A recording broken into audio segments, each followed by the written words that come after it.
श्री स्वामी समर्थ मंडळी. चला तर आज आपण बनवूया साबुदाणा खिचडी. त्याच्यासाठी बारीक काटलेल्या मिरची, एक बटाटो बारीक काटलेला, ढोबळी मिरची, शेंगदाण्याचं बारीक कूट आणि भिजलेला साबुदाणा घ्यायचा. छान प्रकारे भिजू द्यायचा त्याला. अशा प्रकारे बघा.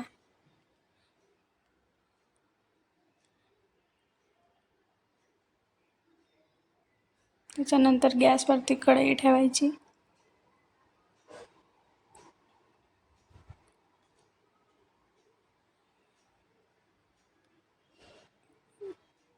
तेल टाकून घ्यायचं. तेल चांगले गरम होऊ द्यायचं. नंतर जिरं टाकायचं. जिरं छान प्रकारे होऊ द्यायचं. बघा, जळू नको जायला पाहिजे म्हणून. जिरं झालं की लगेचच मिरची काटल्या आपण आता बारीक मिरची टाकून घ्यायच्या. त्यांना हलवून घ्यायचं.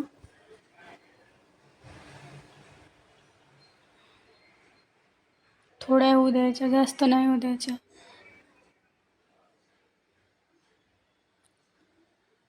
हलवत राहायचं.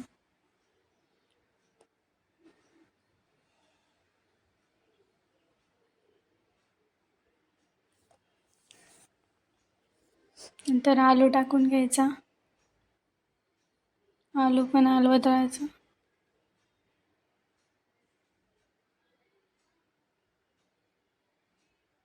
मस्त 5 मिनिटं हलवत राहायचं छान प्रकारे सर्व.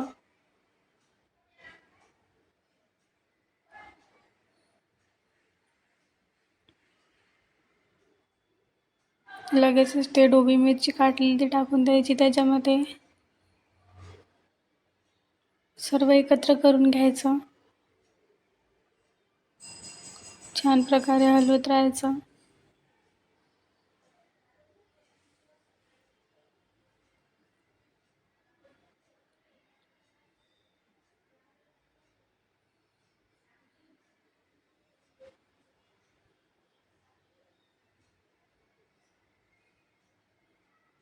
नंतर थोडं मीठ टाकून घ्यायचं. मीठ टाकल्याने आलू लवकर होतो.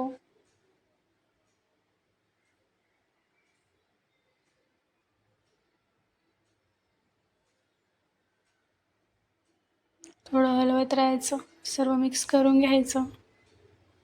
नंतर 5 मिनिट झाकण ठेवून द्यायचं.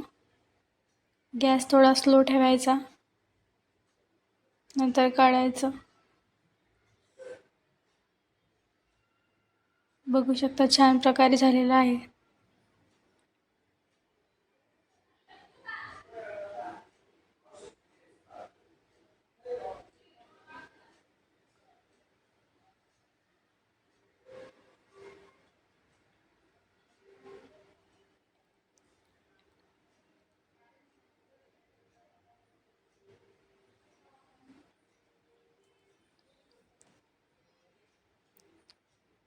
नंतर जो आपण साबुदाणा भिजवला आहे त्याच्यामध्ये शेंगदाण्याचं कूट मिक्स करून घ्यायचं आणि कढईमध्ये टाकून द्यायचं आणि सर्व एकजीव करून घ्यायचं.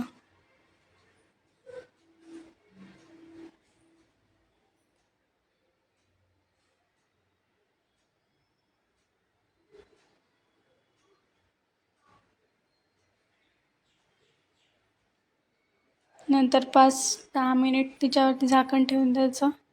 बघू शकता किती छान प्रकारे साबुदाणा खिचडी तयार झालेली आहे. तुम्ही पण करून बघा, खूप छान लागते. आणि व्हिडिओ आवडल्यास कमेंट करा आणि चॅनलला सबस्क्राईब करा. थँक्यू. धन्यवाद.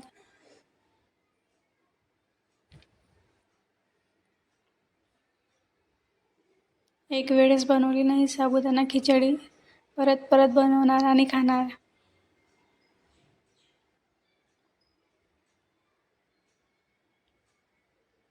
श्री स्वामी समर्थ.